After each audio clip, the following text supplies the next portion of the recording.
जय हिंद दोस्तों। Hindi study motion पर आप सबका हार्दिक स्वागत है। दोस्तों आज आप हमारे साथ पढ़ने वाले हैं आचार्य रामचंद्र शुक्ल का जीवन परिचय और उनकी एक रचना। एक ही रचना क्यों पढ़ेंगे?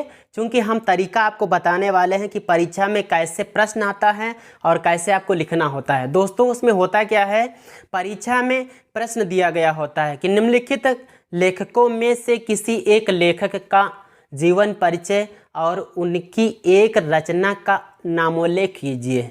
मतलब वो जो 3 या 4 लेखक या कवि दिए गए होते हैं उनका जीवन परिचय लिखा जाता है और फिर एक रचना लिखी जाती है।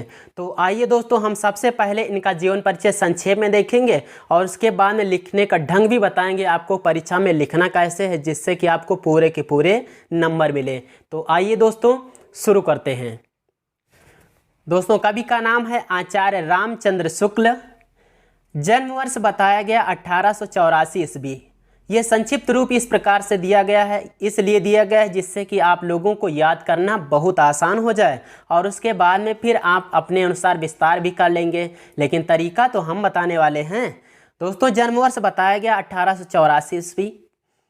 पता यानी ग्राम है अगोना, बस्ती जिला उत्तर प्रदेश।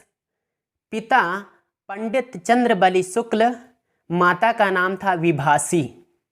भाषाओं पर इनका अधिकार था, यानी इन्होंने भाषाओं का जो ज्ञान प्राप्त किया वह हिंदी, संस्कृत और उर्दू का। दोस्तों इनकी मृत्यु 1941 ईस्वी में हो गई थी। आइए दोस्तों देखते हैं कि परीक्षा में आपको लिखना कैसे है, ये तरीका बतलाते हैं। आप लोग ऐसे लिखेंगे तो क्लियर है कि आपको पूरे के पूरे नंबर मिलेंगे। तो दोस्तों शुरू करते हैं। जीवन परिचय। हिंदी के आलोचना सम्राट आचार्य रामचंद्र शुक्ल का जन्म सन 1884 ईस्वी में बस्ती जिले के अगोना नामक गांव में हुआ था। इनके पिता पंडित चंद्रबली शुक्ल सुपरवाइजर कानूनगो थे। ये इंटर की परीक्षा उत्तीर्ण करने के बाद कानूनगो की परीक्षा में बैठे, लेकिन सफल नहीं हुए। इसके बाद स्कूल में अध्यापक हो गए। ये हिंदी शब्द सागर के सहायक संपादक रहे।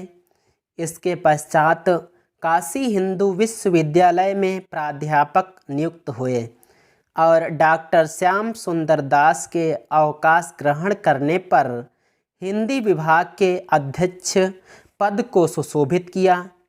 इस पद पर रहते हुए सन 1941 ईस्वी में दमा रोग से पीड़ित हो जाने से शुक्ल जी देवलोकवासी हो गए, अर्थात ये स्वर्ग सिधार गए।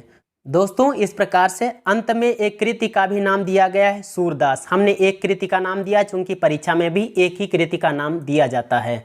तो दोस्तों इनकी बहुत सारी कृतियां, उनमें से एक कृति का नाम आप वहां पर बाद में लिख सकते हैं इसी प्रकार से। तो दोस्तों यदि यह वीडियो पसंद आया आप लोगों को तो इसे लाइक करें, दोस्तों को शेयर करें और यदि आप हमारे चैनल पर नए हैं तो चैनल को भी सब्सक्राइब करें। तो आइए दोस्तों चलते हैं। जय हिंद, वंदे मातरम।